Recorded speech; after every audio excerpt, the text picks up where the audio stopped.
Welcome into another PFF Pro podcast. Steve Palazzolo here, filling in once again for Mike Renner, taking hosting duties, joined by Sam Monson?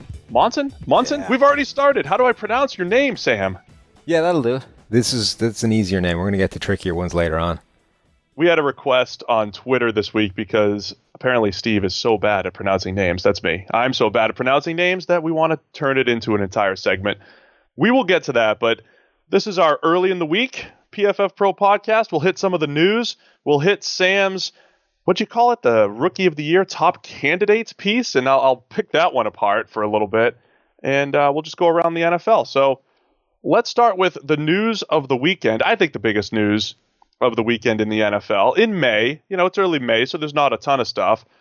But Max Unger, starting center for the New Orleans Saints, injures his foot apparently sometime here in May, and he's going to miss the beginning of next season. Unger, a guy who has been a very good center throughout his career, but injuries have always been an issue for him. Sam, what is the deal with Unger, the Saints? What are they going to do? Because it looks like their offensive line is pretty good. Losing Unger when he's at his best could be a pretty big blow. Yeah, what I really want to know is what he did. That sounds like the kind of thing, there could be a story there. You know, it could just be your standard, I don't know, weight room accident, but there's always a chance that it was something entertaining, like he tripped over the dog whilst trying to change channels on the TV. Those are my favorite. At the beach with the kids or something. There had to be something to it. Yeah. Interestingly, you say that injuries have always been an issue with him, and he's definitely had his time with the Seahawks, certainly. I mean, he missed basically 3 of his 6 seasons before he went to the Saints, before he was traded to the Saints, were injury problems. But with the Saints, he hasn't missed time. Like 2 straight seasons, played every game, 2 straight seasons of good play, only given up 2 sacks over the past 2 years with New Orleans. So it's a new thing for him there, at least. And it's a big thing because we don't really know what they're going to do at center without him there, because they haven't had to do it yet. So, you know, there's a few different options of what they could do to replace Unger. We've got their kind of utility offensive lineman, Celio Clemente, who has played guard. He's played tackle with them. The only position he hasn't had to play yet is center. But he's the only guy, interestingly, I checked this out, on their roster on the website that has center along with Unger. So Unger is the center. Clemente has center/guard on his position. There's a bunch of other guys with just offensive line because they're, you know, generic and haven't yet been committed to actually staying there for any length of time. So my money would be on Clemente, but, you know, they could do a couple of other things to patch that up as well. But it does sound like it's only going to be a short-term need at the start of the season. Yeah, but it's a big deal because it's early May, and we got to talk about it like it's a huge deal. That's what it is. Jack Allen's another guy to keep an eye on. Center at Michigan State. He came out in the 2016 draft class, went undrafted, was an undrafted free agent with the Saints. He was our number 14 center overall in 2015, his senior year. Did a fine job in the run game. Gave up a few too many pressures, 12 pressures in 2015. That's a little bit too much for a center, so his pass blocking grade was a little bit lower. But Allen's a pretty good player that we liked as more of a mid-round type of pick, so I think that's a guy to keep an eye on. I would say most importantly, though, if you're talking about what does this mean for the Saints, and again, because it's early May, we really need to stretch this out. What does it mean for the Saints? What does it mean for Drew Brees? You know, they've started to really shore up that entire offensive line. Teron Armstead at left tackle, developing into one of the best left tackles in the entire league. They drafted Andres Pete a couple of years ago, who I think is, you know, they've moved to guard, and it's pretty much full-time now, and he's had flashes at guard. He's had some moments where I think he's shown that he could fit in there. They bring in Larry Warford from Detroit, and then right tackle is Zach Strief, who's been a solid right tackle, and it's funny because I do weekly Saints radio, and they ask me about Strief all the time because Saints fans just can't stand him.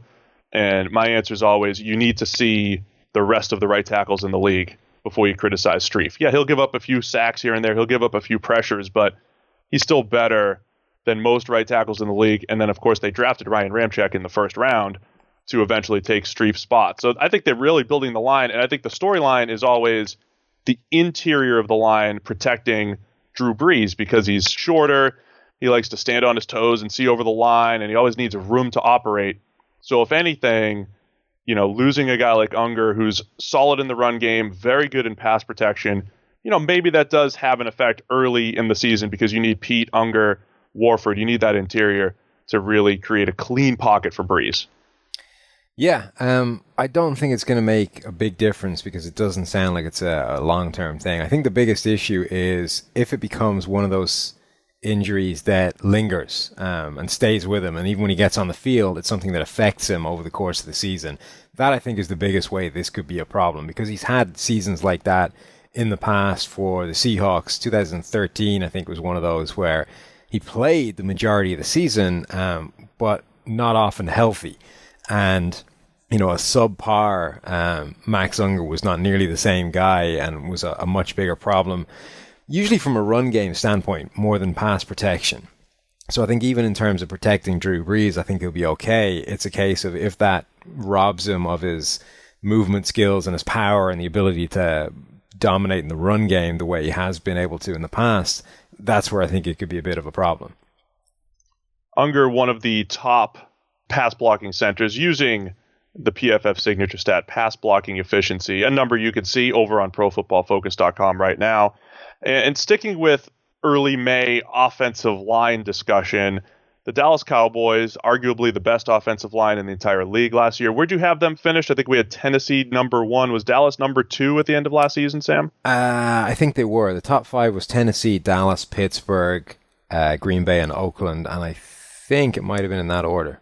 Yeah, we had some internal discussion, not so much about who was in the top 5, but the order and which was the best run blocking line, the best pass blocking line. But either way, few would argue that Dallas is right up there among one of the best. And the story now with Doug Free, their right tackle, retiring, the story is that La'el Collins, who had been playing left guard, is going to have the first crack at right tackle. And, that's, I don't think it's a major surprise, but you have Chaz Green on the roster, 2015 third-round pick, which, for the record, I thought was a little bit high for Chaz. And then Collins, who came out in 2015 as well.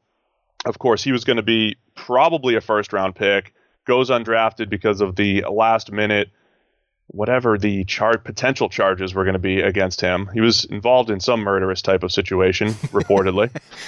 Is that good reporting right there? That's an outstanding description. Involved in some murderous type situation. Nothing major. Either way, it got cleared up. The poor guy goes undrafted. He's been in the league a couple of years, had his ups and downs at guards. You certainly have seen the potential.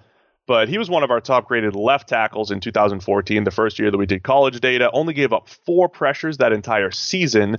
So he's going to try to make that transition from left guard over to right tackle with Jonathan Cooper, the now journeyman guard, 2013 first-round pick who has not lived up to the hype, now a journeyman, getting the first shot at left guard. What are your thoughts on Collins and Cooper, and what does this do for the Cowboys line, who certainly, they're one of the league's best, but I don't know if this is going to be a step back with a little bit of, new blood, I guess, moving around. Yeah, this is all kinds of interesting, I think, because we get to see La'el Collins back to where he should be, which is tackle. Now, admittedly, it's going to be right tackle rather than left tackle, which is where he played in 2014 at LSU, but it's at least on the edge, which is where he should be. And why that is really interesting is that he hasn't been a good guard. Now, I know a lot of people think he has, and the highlight reel part of his play is phenomenal. Like a lot of good highlights, floating around Twitter every time he makes a big block, but that certainly hasn't been the norm for him, right? I mean, I've made them myself. I've got some gifs out there of La'el Collins taking Brandon Mebane and burying him 15 yards deep into the backfield, just destroying guys. And his ability is huge, but there's so many bad plays as well. And down to down, he just hasn't been a particularly good guard. And we missed out last season in seeing if he would be able to kind of take a step forward because he played like 200 snaps, half of which he was injured during them, and then they finally shut him down because his play was so bad that it wasn't worth persisting with it. But we're going to get to see what he's like at tackle, and his college, that season we had, the first year that we were grading in 2014, was phenomenal. I mean, it was incredible. 13 games, 800 plus snaps, allowed 4 total pressures all season. No three sacks. of which, by the way, came to Trey Flowers. Yeah, no PFF's sacks, first-round pick, Trey Flowers. no hits, dominant run blocking as well. Like, he looked every bit the first-round tackle. I mean, we were on board with that until the minor murderous situation that he got caught up in. Well said. And then he got bumped into guard at the NFL because Dallas had a pretty set offensive line. He just kind of fell into their laps. And now we're going to see him play out at tackle. And I think that's really interesting because we're going to get to see if he is a more natural fit out at tackle or if he is just a guy who, for whatever reason, isn't translating to the NFL, that he'll always be a boom or bust type of player. And out at tackle, that might be even worse than being in a guard because those busts are clear runs to the quarterback around the edge. So I think that's really interesting. What makes it even more fascinating is that you're bringing in a guy like Jonathan Cooper at guard who has been a bust to date, not been a solid performer, but a first-round pick, so he's going to get another half dozen chances to prove he can play at the NFL level at least. And suddenly what was easily the league's most dominant offensive line when it was all 100% healthy, etc., could have 2 weak links on it, which is a huge part of any offensive line. I think offensive lines are often about the weakest link as opposed to the strongest, and they might have 3 All-Pros, but the other 2 positions could actually be problems, which suddenly makes that a really interesting scenario. Yeah, one of the things we always seem to discuss internally is it better to have 3 Pro Bowlers or 5 average offensive linemen? And, this might help, as you said, if the transition is difficult for Collins, and if Cooper does continue his struggles that have pretty much been there his entire career, they would be the model for 3 potential Pro Bowlers with Tyron Smith, Zach Martin, and Travis Frederick, surrounded by 2 average to below average players versus, I don't know, the Pittsburgh Steelers, a team that's really, last year at least, was solid across the board. No real superstars, despite what people say about Marquise Pouncey. He's a good center, not a great center. Just a good all-around offensive line. And again, the more we go ahead and grade games and watch guys in pass protection or in the run game, I think offensive line play, don't tell offensive linemen here, it's just about not losing. Just don't lose. If you just don't lose, that's one way of winning. Just don't lose your block. You don't have to destroy people every single time. Just don't lose your block. And the Dallas guys, they can do everything, but a lot of the Pittsburgh guys, because you have Le'Veon Bell back there, just don't lose. If you just don't lose early off the snap, you give Bell a little bit of time to maneuver and do his thing. So I'll be interested to see that one. Look, I think with Collins, he was a little bit below average his rookie season at guard, which I think historically against other rookie guards is not that bad. So a lot of guys that had that, he was 67.3 overall, so slightly below average in our 0 to 100 grades. He was probably destined for improvement anyway. And I know last year wasn't great, injury-riddled season, but he was probably destined for improvement anyway. So perhaps we see that, but it just happens to be at a new position, or it's going to take him some time to transition to tackle. But I'm with you. Ultimately, I think that's where you wanted him. I think that's where he's more valuable. And if he can at least just provide some average right tackle play, which I keep coming back to the word average, but with the state of offensive lines in the NFL these days, average offensive line play is extremely valuable, right? I mean, that gets paid these days. Oh, absolutely. So, somebody asked that's a all he needs to do on Twitter, which I think is a really good one. A guy called Frank Yee, apparently. Frank's a big fan of the show. He asks a lot of questions, and we appreciate Frank. Well, he's asked a good one here, so we're going to go with it. He's asked, why does Collins project better at right tackle than Zach Martin? The arm length differential is just 3/8 of an inch in favor of La'el Collins. What's interesting is that I don't know that he does. We've had this conversation before that Zach Martin could be a lot like Marshall Yanda and be potentially a Pro Bowl tackle sitting there playing guard at an All-Pro level. And without a reason to move him out there, it's never going to happen. We're never going to see. Where I think the reason I think you don't put Martin out there is because you know he is an all-pro level right guard. There's nothing keeping Collins at left guard. You know, the only thing you've got from him there is below average at best play. So let's put him out of tackle where you think he's better anyway, and potentially realize his potential out at right tackle. Whereas with Martin, you could be moving a guy from right guard where you know he's amazing and risking that he isn't as good at right tackle, and suddenly you've made two positions worse. So I've discussed this with Mike on the pod. I don't know if you guys have gotten into it, but we discussed this with Kyle Long, where Kyle Long's a very good right guard, and he moved out to tackle, played some average right tackle. Again, coming back to that word average. And shame on us at PFF for not actually knowing which is more valuable. We have a lot more resource working on that right now. And we've got some people digging in and actually trying to figure out, is it better to be an above average guard, or perhaps a Pro Bowl level guard, or an average right tackle, or an average tackle in general? And I think that's a fair question. If you knew Zach Martin was going to provide average offensive tackle play, there might be a case that that's more valuable, or at least as valuable as Pro Bowl guard play. Now, you don't know it for sure. You know what he is, to your point, but it is an interesting discussion, though. And because that's only half of the equation, though, because the problem is I would be astounded if Zach Martin wasn't at the very minimum an average right tackle in the NFL. Right. The problem is what gets put at right guard in his place, because if that isn't average, then you have a problem. So I keep coming back to this. I think offensive lines are defined by their weakest links. It's not how good you are, it's how bad the worst person on that line is, because that guy can single-handedly destroy the entire operation. And if they put Zach Martin out to right tackle, if he's average there, even if that is in isolation worth more than an all-pro level right guard, it's only half the issue. So if your right tackle was average last year and Doug Free, although I think he was below average, but if you replace Martin with a train wreck at right guard and that becomes just the worst part of your entire offensive line, it's probably still not worth it. Even if his part of the equation is actually better, what you've replaced him with is worse. All right, we're getting we're getting really philosophizing on offensive line and value. It's early May, and that's what the NFL calendar is all about. The story to know, though, La'el Collins going to get a shot at right tackle. Jonathan Cooper trying to revamp his career, get it on track here in 2017, heading into year 5, maybe for the first time playing at left guard, maybe playing against a bunch of Pro Bowlers will help Cooper out. I don't think he's been a disaster necessarily, Cooper. Hasn't been great, certainly been hurt by injuries. Just as a quick comparison, his first full season was 2014, played pretty much the full year at left guard.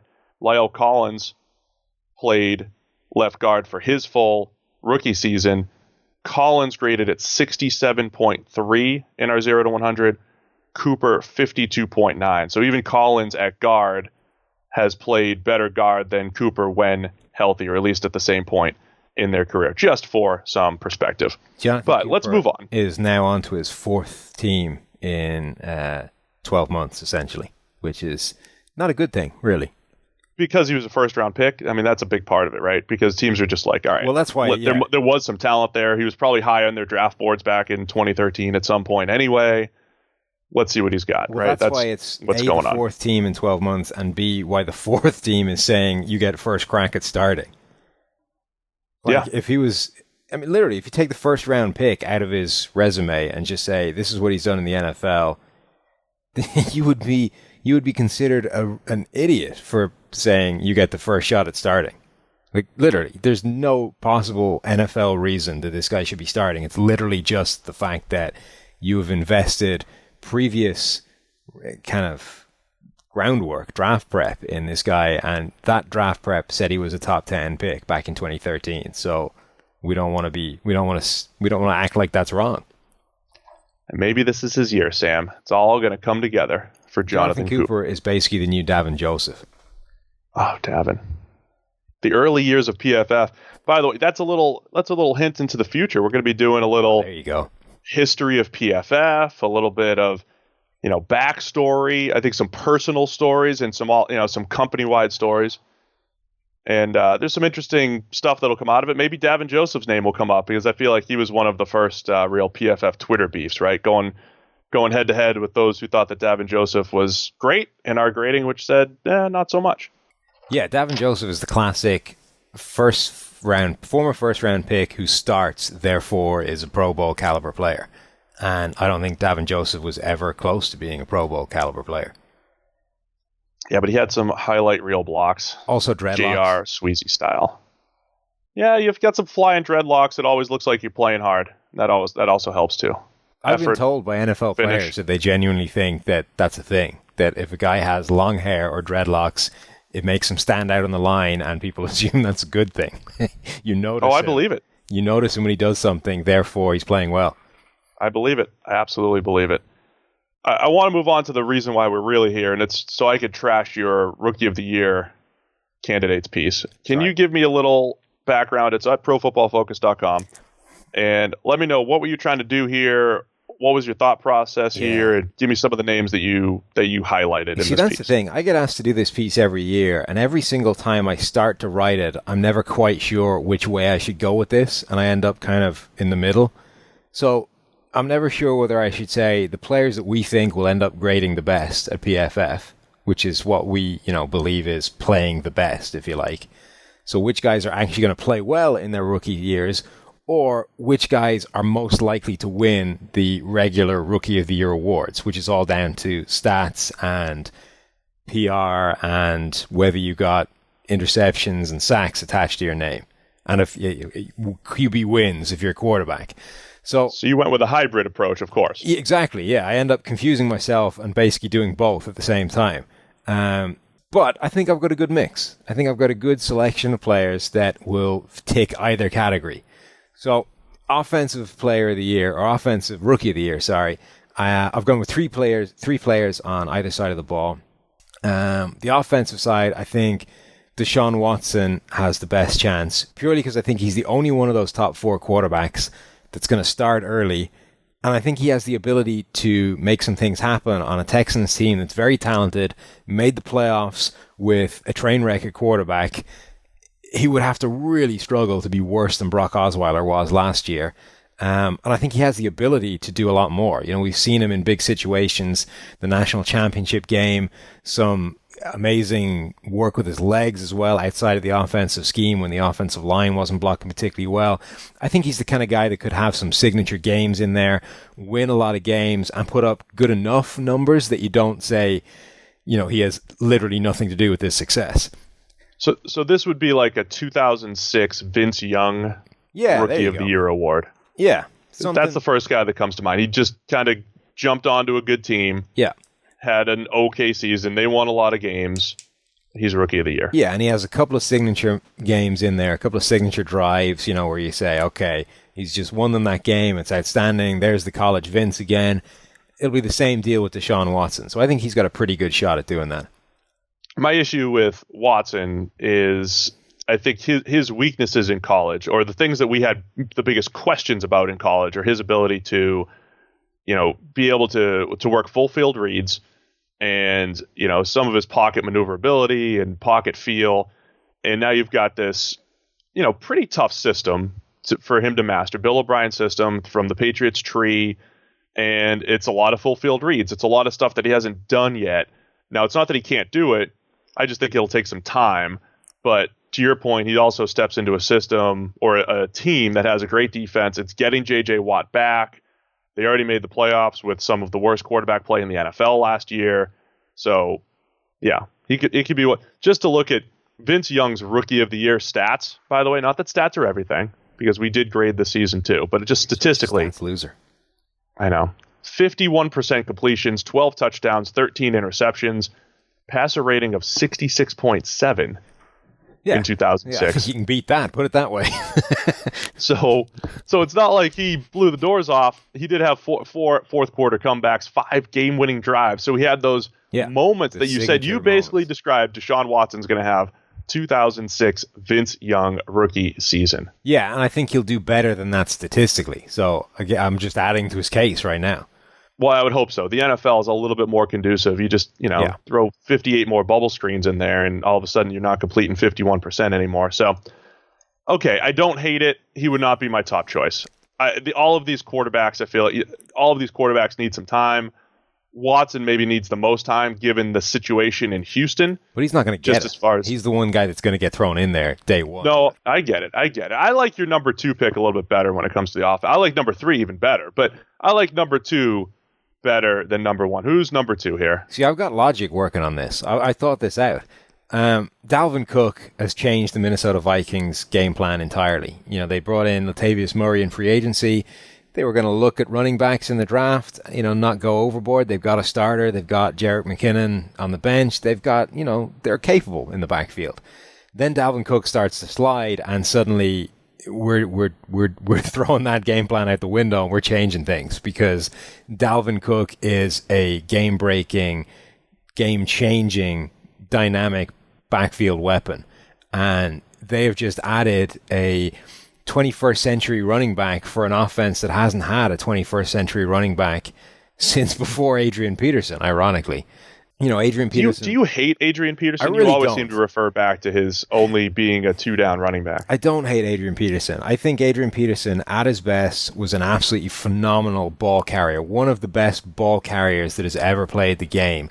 And he was just unfortunate to come along at a time that really didn't suit his skill set as much as it could have done. If Adrian Peterson had come along in the 1990s or even the early 2000s, if he'd come into the league at the millennium in the year 2000, he'd have got a decade's worth of hard-nosed, pounding the football, I formation stuff, and would have looked even better.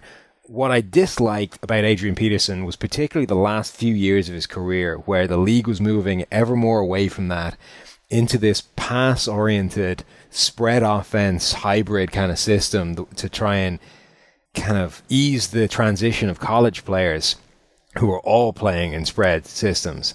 And Adrian Peterson just can't function in that kind of offense. He can still run the ball, but you have to do it from the tailback position. You can't really run from the shotgun, which is what everybody's doing. He can't pass protect, which I think that's the thing that might annoy me the most, because he's 220 pounds and built like a monster, and pass protection from running backs is at least 50% wanting to do it. Yeah, just get out there and just got to get it in front of the guy. Yeah. I mean, you got to know who to pick up. The challenging part is knowing who to pick up, but usually if you're 10 years in the league, you should know Well, that's who you're the bit picking that up. he's never had a problem with. He usually sticks his face on the right guy. It just doesn't do anything. So that's the thing I think that would rankle the most in terms of being irritated by it. But the other thing is it's just not who he is. And again, as a receiver, he's just not a factor as a receiver at all. To the point where the Vikings would not have their best player on offense on the field in their most important situations. So I don't dislike him. He's not a modern running back. And that's my issue with Leonard Fournette. And it's why I think that Dalvin Cook is a far better bet to be Rookie of the Year. Because I think he's going to start. Latavius Murray, you had a good run in Minnesota, but sorry, we just got Dalvin Cook. So you can take a seat on the bench, and when Dalvin needs a breather, you can come out for a few plays. Other than that, sit there, enjoy the view. Dalvin Cook's going to be a workhorse for this team. He's got the capability to be a 3-down back and be a force in the passing game in a way they haven't had before, and in a way they've needed for a while with that offense and Sam Bradford there. And I think he could be just an absolute monster with an offensive line that should be capable now, average, not a disaster. Yeah, well, that goes to one of the best things that I liked about Cook last season. Early in his career, 2014 and 15, he was just a big play threat where our breakaway percentage, he was always among the national leaders, meaning the percentage of his runs that came on, percentage of his yards that came on long runs, those 15-plus yard runs. He was the league leader in 2015, and he looked like this boom or bust type of back just because he got these huge chunk plays. Because if you gave him the slightest crease, he had that take-it-to-the-house type of speed, game-changing type of speed, angle-changing type of speed on the field. I know it didn't show up at the combine. Now, last year, he gets way worse run blocking, and instead almost has to run a different style where it's like juke a guy at the line of scrimmage just to pick up 4. And he was doing that. Broke 92 tackles to lead all of college running backs last year. 16 more than any other back in the FBS, as you wrote. And, the fact that he did that behind subpar blocking tells me that's great. That's the type of stuff that can translate to the NFL. Welcome to the Vikings. That's what you're going to see, even though they have upgraded a few positions this offseason. So I'm with you. And I, look, the Leonard Fournette thing, I know Fournette goes 4 overall. You can go back to the AFC review podcast. You can go to the draft recap review podcast. I talked about it with Mike, and Mike really doesn't like Fournette being drafted that high. I don't detest it, but the fit with the Jaguars in a zone heavy scheme with a subpar offensive line might not lead to early success for Fournette. Now he's really talented, but it might not lead to some early success for Fournette. I don't like it, but what scares me a little bit from really hammering the Fournette thing the way Mike wants to is I think that Leonard Fournette is a really, really good analog for Adrian Peterson. And at the end of the day, Adrian Peterson is like a borderline Hall of Famer. So it'd be difficult to say that was unsuccessful, even if he is only a 1.5 down back in today's NFL. If he's hammering through 1,500-yard seasons, at a relatively consistent rate, it's still pretty good. The one other thing that I point to is I don't think running backs are worth it that high overall, unless they're just, if you had a Marshawn Lynch, Marshawn Lynch with Seattle on their Super Bowl runs was worth it. He was like the heart and soul of that offense. I know Russell Wilson's the guy there, but the heart and soul of that offense.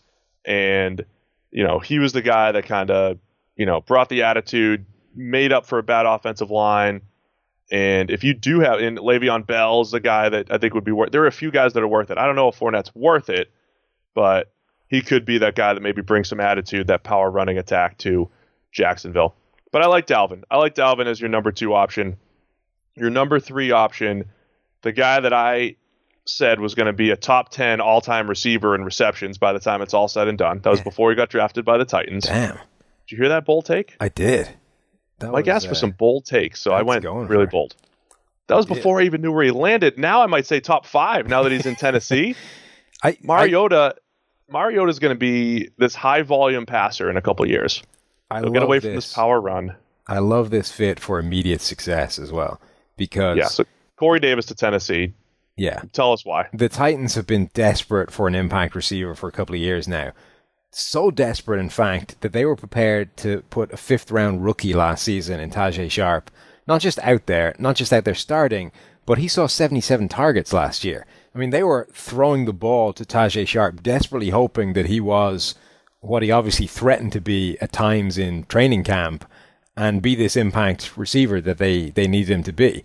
Now, it turns out he wasn't quite capable of that, but it means that if they do get that guy, and Corey Davis looks like he could be that guy, they are going to fire the ball at him relentlessly all season, and he is going to see well over 100 targets. And if he sees over 100 targets, given what we've seen from him throughout his college career, he is going to put up monster numbers. He'll probably catch 100 of them. He might catch every pass thrown this targets. Way. That's my feeling. Love Corey Davis. Not that much, but yeah, so he'll get high volume opportunities. He's so good at separating against man coverage. Got a great feel getting open against zone coverage. I like it. I think he's going to be a star from the beginning. Good fit. All right, I like that. Anybody else that just missed the list? Offensive Rookie of the Year candidates here? Well, like I said, I can see how Fournette could win it. He'll be their workhorse in Jacksonville. I could easily see him having one of those early Adrian Peterson kind of seasons where even if he isn't the factors as a receiver, he racks up, 1,400 rushing yards, and suddenly, if there's no other obvious candidate, he's in the conversation. So the only other guy I would probably take a look at, maybe Mike Williams in now Los Angeles with the Chargers. Yeah, I could see that. Could step in, get some targets. I like these selections that you had here, though. And also, let's go ahead. The other thing I would say is that this is where we deviate from the PFF method of guys that could potentially win it if we're looking at stats and numbers, if we're not looking at grade. Because if we're looking at grade, for no offensive lineman is going to win it. But the grades, I think, are the kind of thing where I could see Forrest Lamp winning our Rookie of the Year based on the grading. Right. If he has a Cody Whitehair kind of season where he gets kicked inside and just dominates. I feel like you should just do 2 pieces, stretch it out. Again, Really it's should. May. Yeah. We need stuff to write about. Then you can highlight Forrest Lamp. And I think the rule at PFF is if you have a chance to write about Forrest Lamp, you write about Forrest Lamp. That's just what we do. We've been doing it for 3 years now. Top 5 offensive tackle for 3 straight years in the PFF system. So we all love Lamp. Let's rewrite it. Do They're a PFF going to start him at guard. He was telling me that if he gets a chance, he said 1 injury is all it takes, and he's out of tackle, and he'll stay there. They'll never move him back. Oh boy, I like the confidence. Yeah, I like it. Like the confidence from Forrest. Let's go to Defensive Rookie of the Year, because I probably would have taken a different angle on this one. You went number 1, Malik Hooker, to the Indianapolis Colts, 15th overall pick, a guy that we had in our top 10 or the big board going into the draft. Why Hooker as your number 1 Defensive Rookie of the Year candidate? And was this PFF inspired or NFL inspired Rookie of the Year? This is, well, both actually. I'm not backing off the Malik Hooker love. I made the claim that the Browns should go outside of the box and take him at number 1 overall pre-draft, and I think I maintain that he has the ability to change a game schematically more than any other defensive player in this draft. Your big thing you've been saying for years, find me a guy that can play single high free safety. And not only can Malik Hooker play single high free safety, but he can do things at single high free safety that nobody else can do. And the archetype that we point to in today's NFL is Earl Thomas, who has ridiculous range and the ability to impact plays that no other free safety can do. But if you go back even further than that to the player that this guy has drawn a lot of comparisons with and go to Ed Reed, you don't just get a guy with ridiculous range who can still impact these plays. You get a guy that can pick off passes that no other free safety is even in the picture for. Like, he's not only getting to break up plays, he's actually intercepting stuff where he's not supposed to be able to get there. And he strikes me as the kind of guy that could easily have one of those Jarius Byrd-style rookie seasons where he picks off 7 passes, because teams just aren't used to a guy that's able to do that. Now, where it would differ from Jarius Byrd is that they won't all be thrown straight to him, and he'll actually have to go and make some plays to earn those 7 interceptions. But that's my logic with that. I think Hooker has the ability to make a boatload of interceptions earlier in his career because people are just not expecting a single high free safety to be in positions that he's able to get to. Yeah, look, I love Hooker, and the thing about him, and one of my favorite examples, what you just said, he picked off passes he should not have picked off. That Deshaun Watson pass in the playoff was a pass that we didn't even call, turnover worthy. One of our favorite ways of describing those passes that should be intercepted. That was not a turnover worthy pass for Deshaun Watson. It was an overthrow down the right sideline where Hooker happened to come from the opposite hash and pick it off. So the reason why we're not calling it turnover worthy, I don't think Deshaun Watson made a bad decision. Yeah. He didn't misread the coverage. You are not. He did not throw a pass that's getting play. Right, that pass isn't getting intercepted by anyone else. Watson sees single high, has a guy down the sideline. Now he missed him. It's an overthrow. It's a negative grade, but Hooker comes out of nowhere, turns it into an interception. So he's incredible. My question, though, is does he have enough opportunities? There's some boom or bust there because you know how safeties are. One year they have 7 interceptions. The next year they have 2. So if you're banking on who's got the best shot, I think you got to go more for those high-volume tackle guys. Or I don't know what you have against Myles Garrett. I don't see him on the list. You didn't want to pick him number 1 overall against the Browns. But I'll still say Myles Garrett's going to translate beautifully to the NFL. He'll find a way to get his sacks. He'll get his pressures. So from a PFF standpoint, I think he'll grade well. From an NFL standpoint, he'll stumble into 7, 8, 9 sacks just because he'll be out there quite a bit. So I'm going to say Myles Garrett should be right up. He should at least be in the top 3. Or you find, like the other guys that you picked, fine. But Myles Garrett should be up there. I don't know if I even have Hooker in my top 3 as far as opportunity to win the NFL Rookie of the Year, just because interceptions can be so fickle and there's a little bit of luck involved. They can, but a guy that racks up a bunch of them is going to be in that conversation. And that's why Hooker's there. So my number 2 guy is Reuben Foster. And there you go. I've written in the first line here that I'm very much trusting the San Francisco 49ers medical staff because a bunch of the NFL is apparently scared about his shoulders. They don't seem to be. If the NFL is right, then he's obviously not winning anything. if the 49ers are right and he stays out there all season and has a healthy year, he could easily have a dominant rookie year and rack up an absolute ton of tackles, which is the only thing that really seems to matter when it comes to linebackers and rookie of the year, is the number of tackles you're able to make. And absolutely. There was a run for a while where linebackers were winning this pretty regularly, going back to like D'Amico Ryans and all those kind of guys. And I think Foster, has the ability to have an incredible rookie season. He flows to the ball. He just gets involved in everything, makes splash plays. He'll have a bunch of tackles behind the line of scrimmage, that kind of thing. I think he's the classic linebacker defensive rookie of the year. Yeah, I think that's a good fit. Again, as long as those shoulders are healthy and he's ready to go, he'll see those high volume tackles. He can blitz a little bit, so he'll probably sneak a few sacks in there. Makes plays in coverage. He tied for the national lead in pass breakups in 2015 with 7. So he made a lot of plays. That was when he was playing next to Reggie Ragland, and he was actually the guy, making all the plays really as far as coverage goes. So I like the Foster pick. And now number 3, we need some, I feel like, sweet violin music as you tell us how Derek Barnett is your number 3 player on the list. I haven't come out and said it all the way through this draft process, but I kind of have to at this point. Derek Barnett is better than Myles Garrett. Done. What? That's it. Better? Yeah, That's it? Better. I've said it now. I've always stayed just shy of saying that all the way through this process. I've been trying to make the point that he's level with him or he's his equal, but screw it, he's better. He is a better pass rusher than Myles Garrett, and the only reason people don't think that is because he works out like your mother. And that's my mom's a good athlete. My mom is an athlete. She's an athlete, can do that. But she's not winning any combine trophies, and that's just the bottom line, I'm afraid. Her and Derek.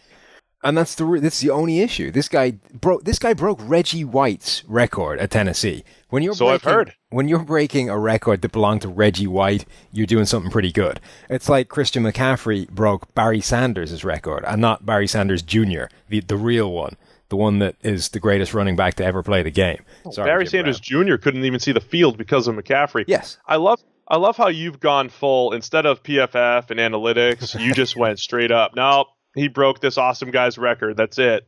That's all I need to see. That's not all I need to see. The analytics and the grades said exactly the same thing. I'm just pointing out that when you break a record that belongs to one of the 5 greatest players to ever play in the NFL, and it stood for 30 years, that's a thing. Those records, if they weren't consequential, would have been broken by now. Guys are losing their records all the time to people that aren't anything. But if your record has stood for 30 years, it's a serious thing. And Reggie White's record has stood in the SEC since he played at Tennessee, and Derek Barnett beat it. Derek Barnett gained more pressure in 3 years than Myles Garrett did. He gained pressure at pretty much the exact same rate as Myles Garrett did, and he didn't do it by beating up on cupcake non-SEC teams to generate a huge amount of that pressure. And he doesn't even play an instrument like Myles Garrett. Yeah, which exactly. was one of the big, which was one of the big negatives that I heard on Garrett throughout the whole process. You might be convincing me now, except you're not. I mean, look, we love Barnett. He's still number 3. He was number 3 on our draft board. All right, Garrett was number 1. That's fine. It's not number 1, but whatever. Yeah, well, I know it's not. You had your input. You had a little bit of input, but we still love Barnett. I think he'll get plenty of opportunity. Playing along that defensive line opposite Brandon Graham, that'll be outstanding. I would still put Garrett in the top 3. Give me your names of guys that just missed, and I'll give you a couple other, I think, because this was such a good defensive draft. I think there's so many guys that could at least have their name listed here. Yeah. Who else maybe just missed the list? That's the one other point I'd make, though, with Barnett, is that Brandon Graham generates 8 million pressures and only gets home with 3 of them in a season. So there's going to be a lot of pressure plays where a guy gets flushed into Derek Barnett. One of these years, Graham will just have 17 or 18 sacks, right? Like that. We know historically, and this is like a joke for us, because we know historically, like Vic Beasley's sack, he's not going to continue his sack pace this year because he didn't create a ton of pressures and he converted to sacks at a really high rate, which sounds like a skill, but it really isn't. It kind of reverts back to the mean. Well, I think it only does that one way, though. The average for an edge guy is about 15% of your total pressure is converted into sacks. Vic Beasley was up at 25 to 30 somewhere. So That's crazy. When you're twice the average, it's coming back. But when you're half the average, I don't know that it is. there are guys out there, of which Brandon Graham is one, who are consistently below the average in terms of converting pressure into sacks. Now, I don't know exactly what that means or why that is. Brandon Graham was one. Brian Robinson from the Vikings was another. There's a few guys like that throughout the years. But I think that it only reverts to the mean for the guys that are way out on as an outlier on the top end. I don't think those guys at the bottom end necessarily come back. Well, hopefully Brandon Graham randomly does, because he gets a ton of pressure every year. Maybe it's that whole turn in the edge deal where it's like, hey, I can get pressure. I can get to the top of the pocket. I can move the quarterback. But that whole turning and getting around the corner. Well, though. No, I know he could do it. I just wonder if that's part of it. Like Robinson kind of fits that mold. But, hey, I don't know. I like Barnett opposite Graham. That's a really good point, because Graham is a guy that, when he's on the field, is going to create a ton of pressure. That'll create some cleanup sack opportunities, open things up for Barnett even further. Give me your other guys that just missed. What other defensive players were you looking at? I have a name that has come to mind. Let's see if we're on the same page. Well, go on, throw your name out. I was going to say Hassan Reddick with the Cardinals, just because I could see him having that like Carlos Dansby type of season from a couple years ago, where he stumbles. He's got 6 sacks and sneaks a couple interceptions in there. Maybe he gets some big tackle totals if he can get out on the field. But he's a guy that he'll be one of the many movable chess pieces on that Cardinals defense. He'll probably have a lot of blitz up the middle type of opportunities, isolated on running back. So I think he's a guy who'll probably see about 80 to 100, pass rushes, blitzes. Not pure rushes, but blitzes. It'll give him some opportunities to pick up some sacks, and if he sees the field enough, he could have enough splash plays to maybe get into the race. I could see that. And you love him anyway, so I do like him. There's always a cornerback that's going to be in the running, and it's because stats like interceptions will sway a guy massively. And if you can get a corner who gets himself 5, 6, 7 interceptions, they're immediately Rookie of the Year candidate. So the question is, which one of these DBs is the most likely to achieve that? I think the guy that could hit that is Teez Tabor in Detroit, because he's going to go and play a bit of zone, because, as you said, the playmaker index, the percentage of passes he gets his hands to, whether it's pass breakups or interceptions, has been huge over the course of his career. He's the guy I think that could rack up a number of interceptions if he starts all season for the Detroit Lions and gets targeted like a rookie. Almost like one of those Marcus Peters years where he's the most targeted cornerback in the NFL. Consequently, he gets an absolute load of interceptions. And Peters was targeted more than any corner in PFF history in his rookie season. Pronunciation police might be stepping in on you as well. I'm going to go with Tabor on that. But as opposed to Tabor. I've heard it both ways. I think it's more just because you're Irish more than you're just messing it up. Yeah. I thought you might have said Adoree Jackson from Tennessee, because I just think he lacks so much polish as far as corner goes and technique. If he sees a lot of snaps out there, I feel like they're going to pepper him with targets, but he also has really good ball skills. He's a great athlete. I think Adoree is just going to have a lot of growing pains along the way to becoming a pretty good player. That's how I would describe him, because what do you think of Adoree's movement skills watching him on tape? Because we were talking about it a little bit. He is just such a good athlete. He is. I really like some of the stuff that he can do.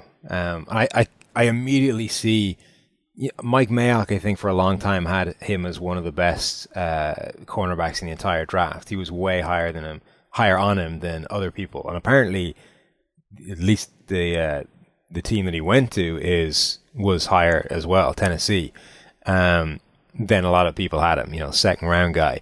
But you can immediately see why, I think, from the tape. There's incredible speed. His recovery speed is ridiculous. Like, if he gets out of phase by a yard, he's making it back. You don't often see that from corners. Once they're out of phase by a yard, it's game over. But Adoree Jackson will make that back up in the air. I think his ball skills and his PD radius, if you like, his ability to swat the ball away, nice. Is huge. A scouting term. And I think he was 5'11", 190, something like that, relatively small. I thought he played a lot bigger than that. I wouldn't have known that he was that small from his tape.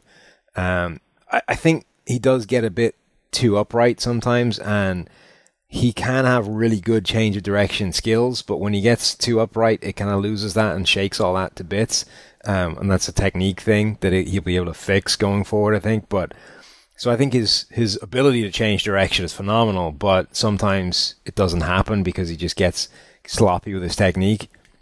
Yeah, and that's the reason why he's ended up on the wrong side of highlight reels the last couple of years. I think two of the routes that you see over and over and over again was Will Fuller turning him around in 2015, and then John Ross last year at the line of scrimmage, putting him on his ass with his release off the line of scrimmage. So, look, Adoree', I'm with you. I like the potential there to grow, but certainly has to tie up some technique issues.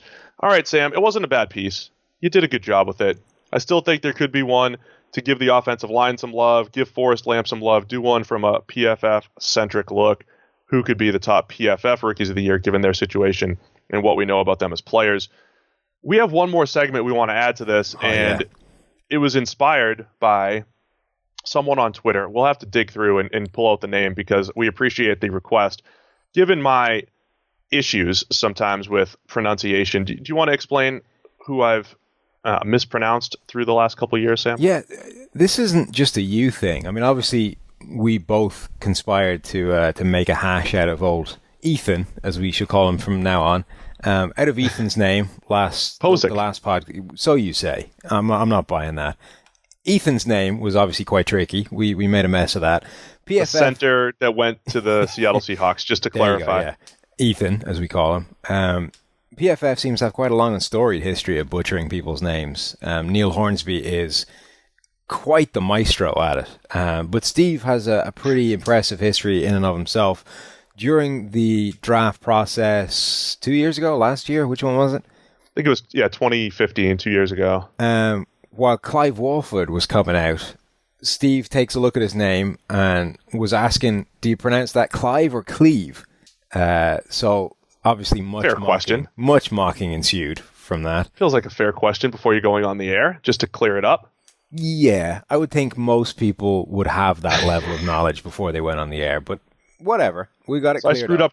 I screwed up Cleve. But that was just the taster, because your real pièce de résistance was what's his name? I've forgotten how you actually pronounce it now. CJ Fedorowicz, I believe is correct. That's exactly how you're supposed to pronounce it. How did you actually pronounce it? It may have slipped out Fedorix or something like that. Yes. I wasn't expecting to say his name, and then I was reading it, and then you start to spell it out, and then you're halfway through the name, and you're like, wait, that's not right. That doesn't sound right at all. No, not only is it not right, it's really not right. That was one of the more impressive screw-ups of a name I've seen, because, I mean, it's not even close. But anyway, well, look, it inspired us. I understand it's Fedorowicz. I know it was. If you gave me an extra second, I would. Sometimes I crumble under the pressure. So we're going to do a pressure-packed situation here. I don't know if you'd have got that in an extra second. But anyway, it's inspired this segment. So we've decided that it's quite entertaining trying to throw a name at people and seeing how they're going to come up with you. So I have found a running back from NFL past, and I have sent you the spelling of this name for you to take your initial stab at pronouncing it. All right, so we're on Skype. You've left me a Skype message. I have not looked at it yet. I see the one blinking. I'm going to click on Skype and just try to read it. Yeah, that's exactly it. And then I'm going to attempt to give you the phonetic pronunciation, which in and of itself is not easy. So that gives you an indication of what the name is going to look like. All right, I'm clicking on Skype now. Ew. Shimanga Biakabatuka. Tim Biakabatuka. I can't use Tim? Tim. There's a reason why his name was Tim. There's a reason why his name was Tim. So the phonetic... Shimanga Biakabatuka. I got Biakabatuka. You did get Biakabatuka. Apparently that first name is pronounced Tishaminga. Tishaminga. Tishamanga. Tishaminga? That's what it says. I'm just working Tishaminga Biakabatuka. The official phonetic guide thing. Running back for the Panthers. Tim to his friends. I'm okay. If I could have just rolled with Tim Biakabatuka, I feel like that's a win. You nailed Biakabatuka. That's not bad. That's certainly that one I know. That's a step above above Fidiarix. That one I know. He was a big play running back. He was good, pretty good back in the day. Panthers and a few other teams, right? Yeah. Yeah, he was good. I like this segment. You guys can send in your name requests, and that's the way we're Sam will fire them over. There's too many to find. We've got to come up with some audience suggestions for names we can butcher. Yeah, send in your requests. The Polynesian ones are the nightmares. Sam. Those are always the worst. Stevie T. Tomato Echo. Oh, Stevie T. Yeah, we screwed up Stevie T the other day, too. Anything else before we wrap it up, Sam? That was good. We made the most of a nice little May little podcast talking about offensive line, your rookie piece, and we just hope that the fans stick with us this entire offseason. We got a lot of fun planned, a little history of PFF, dive into some of the characters that have built this company and the path that we've taken to get to this point. Hopefully have some guests. We got a lot planned, so stick with us this offseason. We picked up record listeners throughout the month of April and in early May, and we really do appreciate that. And if you guys do appreciate the podcast, please be sure to leave your 5-star review on iTunes, wherever you can leave reviews. It does a lot for the podcast. That's why the name's gotten out there, because people have really spread the word. Anything to wrap it up, Sam? No, I think we're good. I think we covered it. Well, great job. Again, thanks to everybody for listening. We'll be back later in the week with a little bit more PFF Pro podcast. Everybody have a good one.